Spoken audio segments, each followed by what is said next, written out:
In the past 100 years, as these super technologies have been developed in the West, the smashing of atoms, the invention of radio, television, computers, immunology, so forth and so on, data has been arriving about the practices of Aboriginal cultures all over the planet, that they dissolve ordinary realities, ordinary cultural values, through an interaction, a symbiosis, a relationship to local plants that perturb brain chemistry.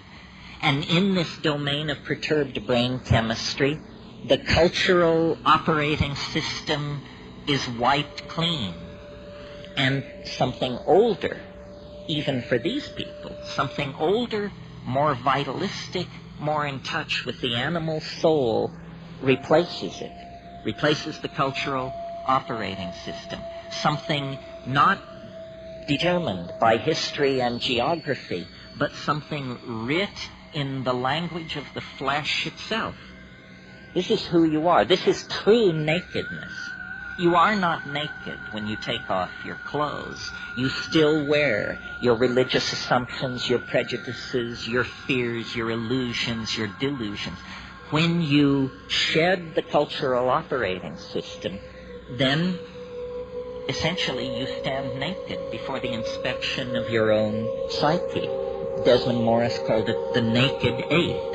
And it's from that position, a position outside the cultural operating system, that we can begin to ask real questions about what does it mean to be human, what kind of circumstance are we caught in, and what kind of structures, if any, can we put in place to assuage the pain and accentuate the glory and the wonder that lurks waiting for us in this very narrow slice of time between the birth canal and the yawning grave. In other words, we have to return to first premises. So I've been thinking about this a lot, and at first it seemed to me only a metaphor, this phrase, culture is your operating system. But because I travel around a lot and get that jolting experience frequently of, let's say, leaving London on a foggy evening and arriving in Johannesburg 14 hours later to a sweltering day in a city of 14 million on the brink of anarchy, I get to change my operating system frequently. And so I notice the relativity of these systems. And some work for some things and some for others. For instance, if you are a positivist, if you're running Positivism 4.0, you can't support UFOs. Positivism 4.0 does not support UFOs. If, on the other hand, you're running your Rancha book 5.1 as your operating system, UFOs and a number of other things can get in through the door. That is what we would technically say is a more tolerant operating system, or its plug-in support special effects denied the positivist. Well, it's fun to think this way because it shows you that you don't have to be the victim of your culture. It's not like your eye color or your height or your gender. It's fragile. It can be remade if you wish it to be. And then the question is, well, how does one download a new operating system? Well, first of all, you have to clear some space on your disk. The best way to do this is probably with a pharmacological agent. You think of some while I have a drink of water.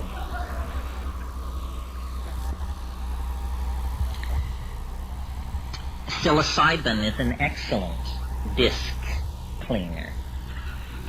You can put a lot of things in the trash and have them just disappear with a psilocybin upgrade. Other pharmacological agents that will clear your disk are ayahuasca. And of course, these are gentle clearings of the disk, which take 5, 6, 7 hours. If you're in a hurry to dump that old data and leap right into the new operating system, click on the button marked dimethyltryptamine. A compressed disk erasure will immediately be downloaded, unstuffed, bin-hexed, implemented, installed, run, and you will find yourself with an entirely different head. Now, shamans have always known, though they may not have used the kind of language I'm using here, shamans have always known this trick. What trick? It has two facets.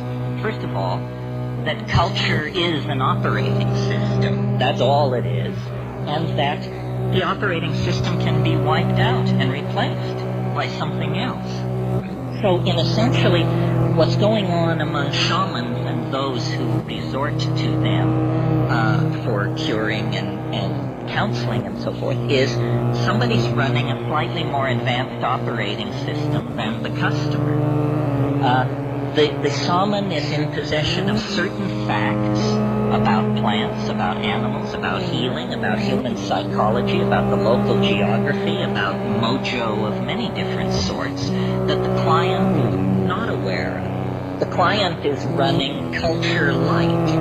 The shaman paid for the registered and licensed version of the software and is running a much heavier version of the software than the client. I think we should all aspire to make this upgrade. It's very important that you have all the bells and whistles on your operating system. Otherwise, somebody is going to be able to get a leg up on you. Well, what's wrong with the operating system that we have? Consumer capitalism 5.0 or whatever it is. Well, it's dumb. It's retro. It's very non-competitive. It's messy. It wastes the environment. It wastes human resources. It's inefficient. It runs on stereotypes. It runs on a low sampling rate, which is what creates stereotypes. Low sample rates make everybody appear alike, when in fact the glory is in everyone's differences. And the current operating system is flawed. It actually has bugs in it that generate contradictions. Contradictions such as we're cutting the earth from beneath our own feet. We're poisoning the atmosphere that we breathe. This is not intelligent behavior. This is a culture with a bug in its operating system that's making it produce erratic, dysfunctional, malfunctional behavior. Time to call the tech. And who are the techs? The shamans are the techs.